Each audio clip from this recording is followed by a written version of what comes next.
Sur 100 lads, il y a un gars qui deviendra jockey. Les autres cureront les bocs jusqu'à la fin de leur vie. Alors, nous voici de retour dans notre café favori, rue de l'École de médecine, en plein quartier latin. Et pour vous parler d'un film qui sort le 12 avril. Alors, c'est un film qui s'appelle Lads, le mot anglais qui veut dire garçon d'écurie. Alors, au passage, c'est vrai qu'un film qui s'appellerait Garçon d'écurie, je ne sais pas si les gens auraient peut-être envie d'aller le voir, je ne sais pas. Toujours est-il que Lads, c'est anglais, ça frappe l'imagination et on se dit que ça va parler de chevaux, d'hippisme. Voilà, on arrive avec ce préjugé. Ça fait combien de temps que t'es pas monté sur un cheval? 2 ou 3 ans. Tu te fous de ma gueule? Je t'ai trompé d'adresse. Ici, c'est pas l'armée du salut. Alors, c'est Julien Menanteau qui a réalisé 4 courts-métrages et une série qui s'appelle Barbès Palace, qui était passée à la télévision.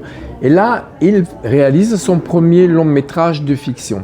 En fait, c'est le film, comme il le dit lui-même, je ne me permettrai pas, du vilain petit canard de la famille. Parce que il est issu d'une famille où les gens adoraient le cheval, avaient des chevaux, pratiquaient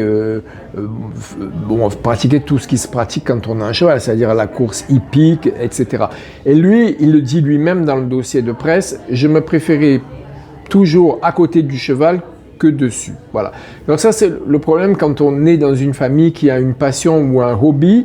Alors, du coup, pour leur rendre hommage ou pour se resituer, il fait ce film dans lequel il va mettre en scène, et de façon très réaliste et captivante, le monde qu'on connaît mal. Enfin, moi, j'avoue que je ne connaissais pas très bien. Moi, je connais un peu le PMU, les courses, mais je ne suis jamais allé sur un champ de course ni rien. Je crois que j'ai même jamais joué au PMU. Ça fait des années que je me prépare pour cette course. C'est con. Tu feras jamais partie de leur monde. Tu vas rester à ta place. Pas question que tu me passes devant, c'est clair? Donc, on est dans cet univers où de jeunes gens, même des jeunes filles, deviennent garçons d'écurie. Alors, on entre là comme dans une colonie de vacances, une caserne, un séminaire, c'est-à-dire il y a une discipline très stricte, on doit obéir. Et le combat est rude. Alors évidemment, il y a des choses trappes, des inimitiés, des jalousies, parce que de tous ces lads, il n'y en a qu'un seul qui va devenir jockey. Alors, ce qu'il met en scène là-dedans, et c'est ce qui est important dans ce film, qui n'est pas anecdotique, je le répète, c'est que justement, tout comme les chevaux, eh bien, les lads qui veulent devenir jockey sont traités un peu comme du bétail. Alors, on leur mesure le poids. Il ne faut pas qu'ils dépassent un certain poids selon leur taille. On leur vérifie les dents, on regarde s'ils ont bonne santé et on les entraîne jusqu'à ce qu'ils deviennent vraiment très perfectionnés. Voilà.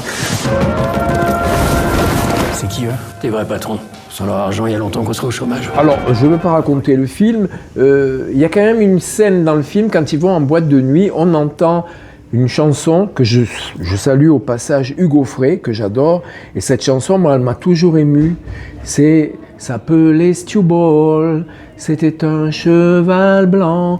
Et on comprendra plus tard pourquoi cette chanson. Parce qu'une nuit d'orage, la responsable de l'écurie de course, qui est jouée par une Jeanne Balibar au top de sa forme, on dirait qu'elle a fait ça toute sa vie. Elle est à la fois séductrice, très autoritaire, elle est géniale. Eh bien, au milieu d'une nuit d'orage, elle va demander à ce jeune lad, qui est un double peut-être imaginaire du réalisateur du film, de l'aider à faire accoucher une des juments. Et il est tellement ébloui par cet acte d'amour, donner la vie, qu'il va s'attacher à ce petit cheval, qui ne sera pas comme celui de la chanson de Hugo Frey, tout blanc, c'est pas Stewball, mais il s'appelle Pépito et il est tout noir. Et on va voir que ce jeune homme, finalement, qui va devenir à son tour jockey, va être obligé de monter ce cheval. Voilà, je ne vous en dis pas plus. C'est une histoire d'amour, c'est une histoire de haine, c'est une histoire de passion, c'est une histoire de chevaux. Et si on aime les chevaux, on va être servi. L'entraîneur s'appelle Mario Luraschi et il a prêté son fils Marco pour interpréter le rôle de ce jeune lad. Et l'entraîneur, c'est Marc Barbet, qui est absolument formidable. Et je répète encore une fois, Jeanne Balibar. Merci. Donc c'est le 12 avril au cinéma.